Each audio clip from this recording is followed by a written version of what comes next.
Good morning and good morning. Ow. So I am here for the first of the last three.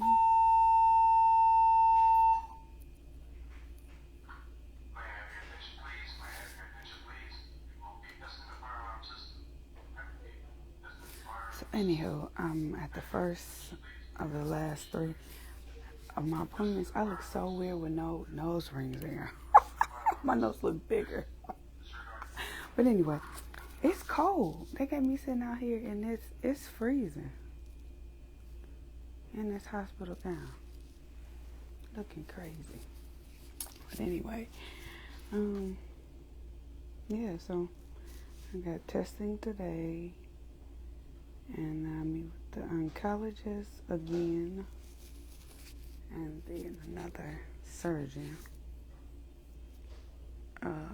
So that's my day. This was supposed to be a work day, but I had an appointment Monday at 10:30 at night, and I fell asleep. So I'm here now because I had to get everything done before my surgery. So yeah, just sitting out here in the waiting room.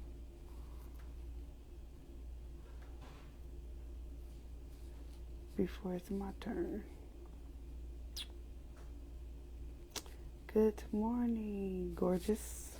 How are you this morning? I look so weird. Oh, they pierced my nose. You see that? They didn't pierce it in the same spot. But I said I refuse to get it re-pierced because that junk hurt it. It felt like it went through my eyeball instead of my nose. But, yeah. I had to take off all my jewelry. I got the little key from my locker, but my anklets, my nose rings, my earrings, my necklace.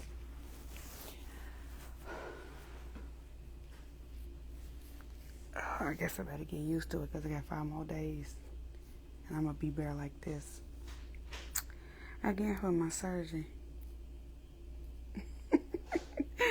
I got my mama nose. It is huge.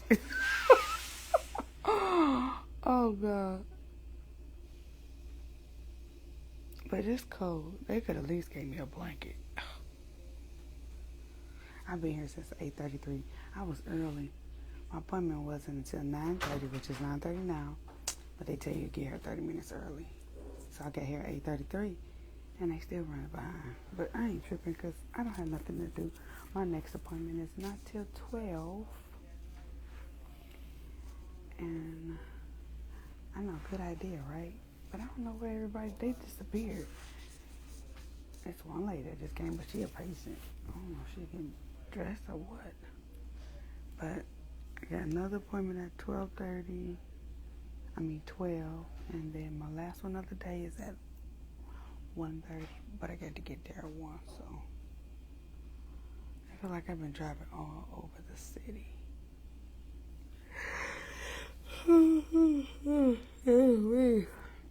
I'm tired. I went to sleep. I've been coming home from work. And when I come home from work, I'm super tired.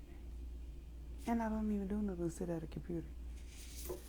And then I'm falling asleep between, I say, about 5 and 7:30, 8-ish. I'm falling asleep. And then I wake up either right after midnight or like 1 o'clock in the morning. And then I can't go back to sleep. I ain't put on no lotion. Oh my God. And then I'm up and then I go right to sleep right at 6 o'clock or a little after 6, and my alarm set for 6:45 to get up and take the kids to school and then go to work. Oh my God, I can't wait. I'm so sleepy. Yeah. But this morning it was hard to get up. I ain't gonna lie. I had that, that good deep sleep you fall into. I woke up and I felt like everything, my whole body was like I couldn't move, like I was paralyzed. I said, oh my God, I got to get on a good sleep schedule.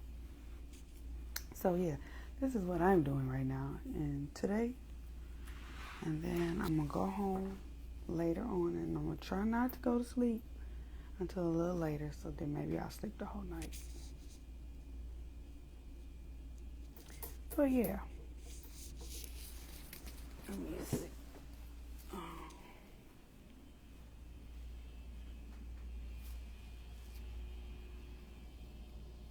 I'm in this hallway, and it ain't nobody in sight.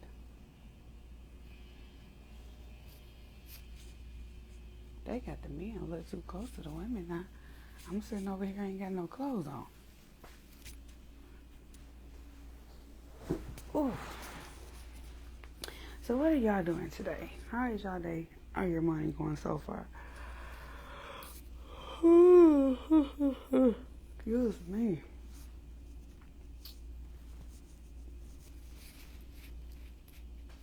Here's a little bit of hair I got left. Cause I'm not used to this short stuff. Because you got to brush this stuff. And I don't be brushing my hair. I just get up in the morning and I go. Better get used to it because it's going to be a bald. All right, now we'll hopefully you tackle it, it'll take you long. Oh, excuse me. Good morning, Roxy. I'm at another appointment. Got 2 more before my surgery, which is Wednesday. And I got 1 more day of work because Monday is a holiday. We don't work and we get paid for it. And then Tuesday is our DTE's annual fun day with the partners. So, I know. But you cute. My head ain't shaped to be bald. My face, nothing. Oh, no. And I'm going to eat some good food, and I'm going to eat till I can't eat no more. Okay? Because that's going to be my last day probably to really eat. Because I said after my surgery, I wanted to start trying to, like, do the juicing thing and trying to eat better. So I'm going to pig out next Tuesday. And I'm going to do I think we get to pick 2. I think it's 4, but I think we get to pick 2 of the activities. So I'm going to do the axe throwing. Even though I'm probably not supposed to be lifting nothing like that. Wait, what? And then, I don't know, it's like a bunch of them, like the bowling with the football. And so I don't know what I was going to do. Hey, everybody. I just got on because I'm sitting here. My appointment is behind. I've been early. I've been here an hour already.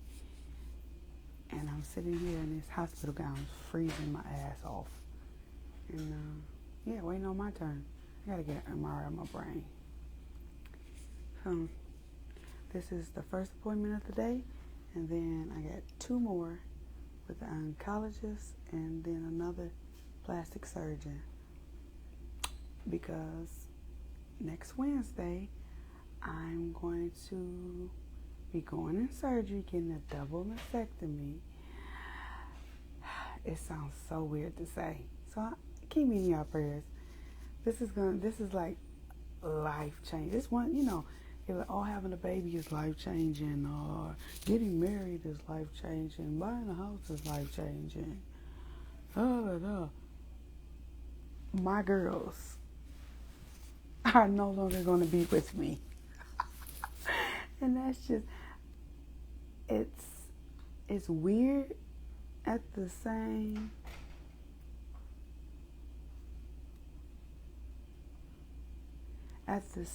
time. And when I first heard the news, I just like, okay, Yeah, because they have more things now that you can do so you won't die. But it's still the after effect of everything. The chemo.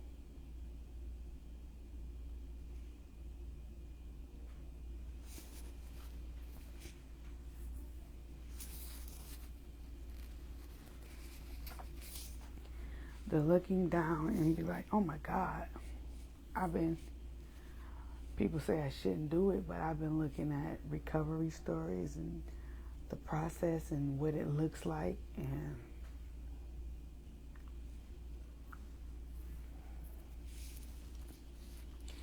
it definitely isn't for the weak. But yeah, so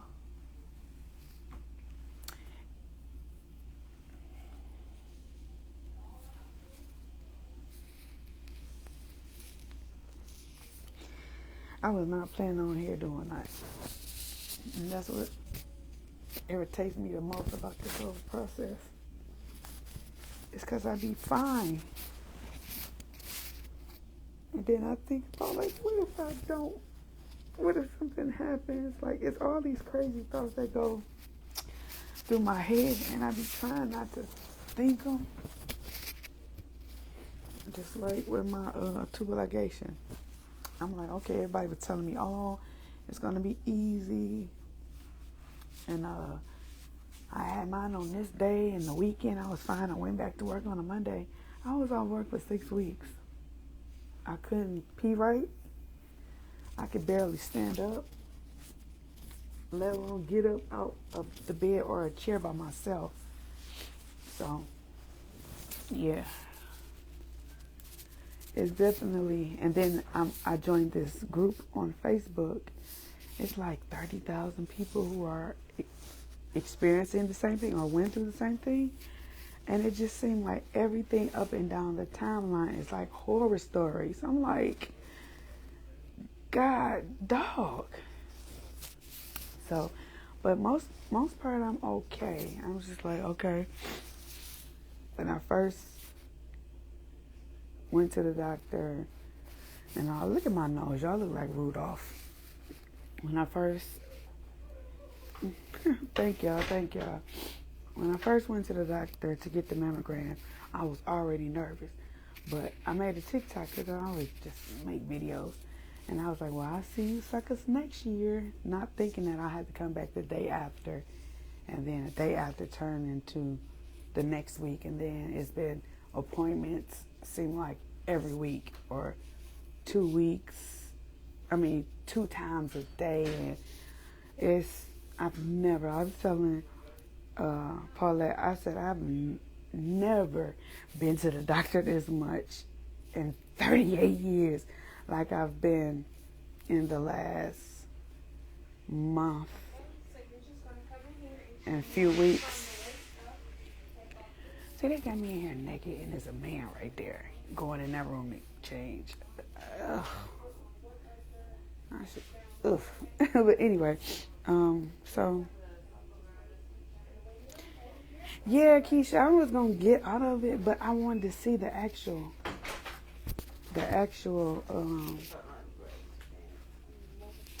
I wanted to see the actual look of stuff. That's just me. I have to see what it is. I got to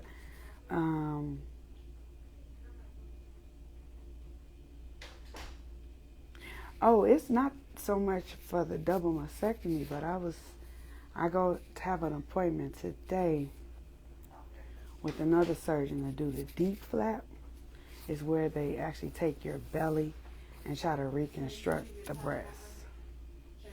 So that's the appointment that I have today, because I have a plethora. I ain't even gonna say plethora. I got 2 options: either to get implants, and with the implant, I can do the D flat, but I don't want that scar going from hip to hip. And then the way they take the belly fat and then I say glue it, stitch it on this part to form breast tissue. So I think I'm just gonna. No, thank you, Adrian. Oh, yeah, I'm reading your comments. I'm trying to respond back. Thank y'all. Thank y'all. Thank y'all. Um,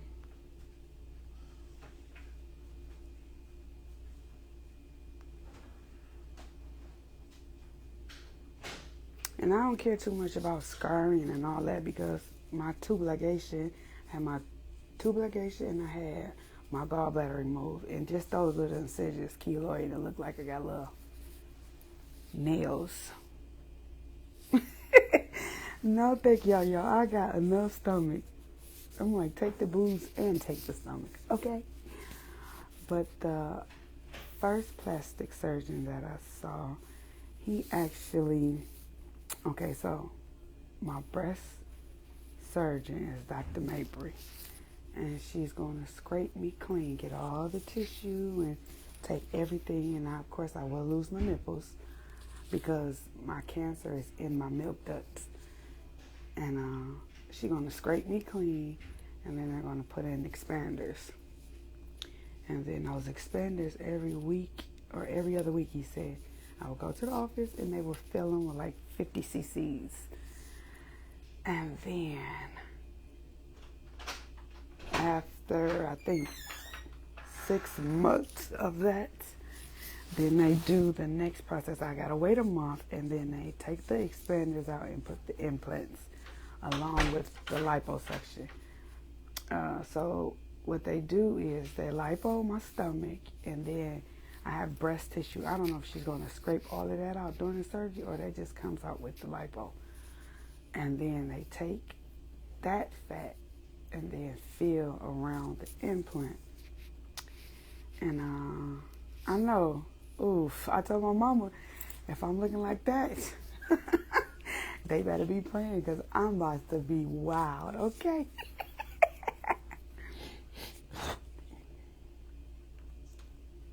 And yeah, and I'm fine with the whole stretching skin. That's why I was going trying to find more information about the deep flap, because even with the skin stretching, they're gonna have to read. It looks like from all the pictures that I've seen, they cut the scar back open and take your belly skin and then stitch it, and they stitch it like around that way and then like that, like this, and it looks horrible.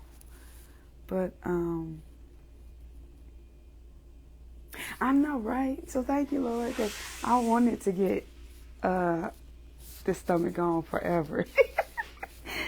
So he was like, I'm only gonna take about 600 cc's. So I was looking at pictures of people who got that liposuction with 600 cc's, and it's a little difference.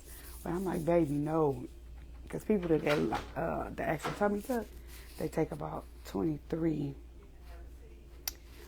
cc's of fat out. So I'm only getting 6. I'm like, I'm asking, man, can you just bump it up and take 1,000? And then you can use it for research. I don't care. Just take some more than 600. So yeah. And then the oncologist, she kind of made me mad the first appointment. So I go see her today to discuss this chemo mess. Because what she wanted me to do was do 6 months of chemo before I had my surgery, keep the cancer in my body, and let them experiment with the cancer,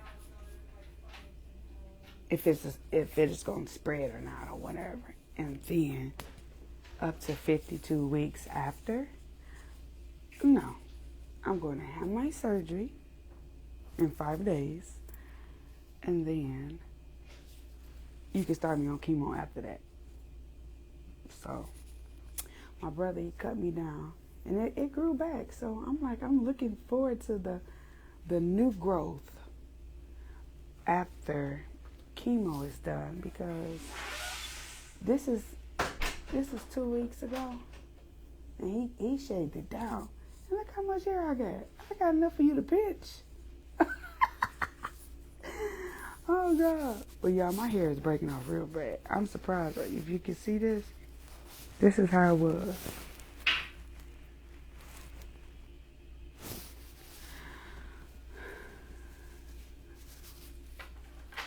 I know, rebirth. What is that? Oh, the fire alarm. But anyway, so I ordered calling me and I'm on live.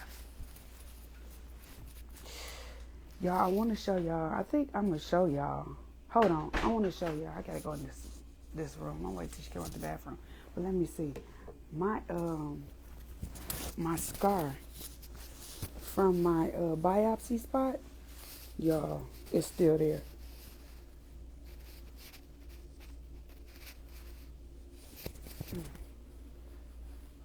Okay, I'm about to show y'all. Y'all want to see it? Look at that. That looks nasty, and it hurts. So it hurts when I'm laying down. It hurts because it's open, so it gets stuck on stuff. And then it's like me trying to rip it off of that open part. So that, no, did you just see it? You didn't see that? It's still open. The scab that I had at the retreat, Roxy, I woke up and it was gone. I don't know where the scab is at, but it came completely off, and it's open, and it's pink, and you can see where they stuck the needle at. That area got like a little pink bubble, and it hurts. So I'm sitting, like when I was leaning forward, that hurt. So I'm just like,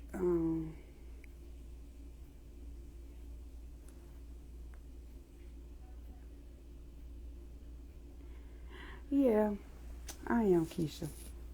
Because I've never really paid attention to breast cancer. My mom had it, my grandma had it, her sister had it, my dad's sister had it, and I was just like, oh, it's something that they had to go through. But they didn't get what I get. But then they wasn't as young as I was either. But I just feel if they was tested when they was my age, then they probably would have caught it, because they was in like stage 3 and 4 and stuff like that. So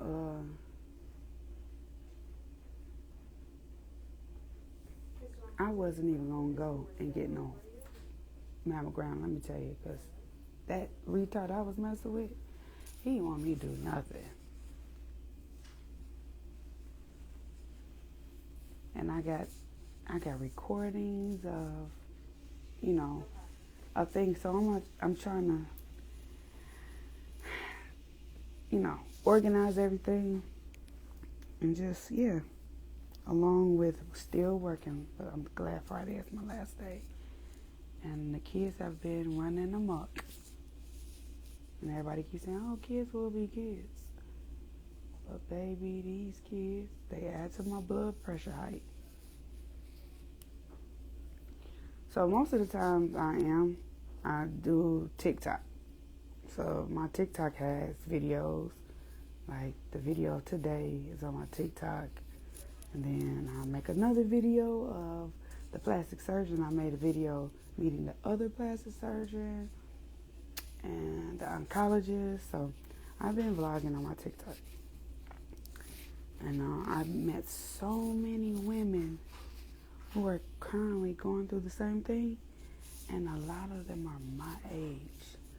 And when I met with the plastic surgeon, he told me, he was like, is it hereditary? But I didn't know at the time because I didn't get my genetics tested back. But he said, he asked me, the first thing he asked me was, did I get the COVID shot? And I was like, yeah, I got 2 of them. I didn't get the last one. And he said, I'm seeing that more and more. Everybody who's come in here, who even the ones that don't have history in their family of it, all of a sudden now they got it after the COVID shot. So all these medicines they pumping and they pressing for us to take, it's always something behind. There's always an agenda. So everything that glitter ain't gold, and I know that. But I got my results back from my genetic test yesterday, and I have cancer, the cancer gene in my body, which is hereditary. So I could have possibly passed it on to my girls. And as far as which side of the family I got, I'm just jacked up on both sides, because both sides got cancer. So I don't have the BRCA gene. My gene is the PALB2. PAL, the number B, and the letter 2. And what that means is, sooner or later it was going to hit me anyway.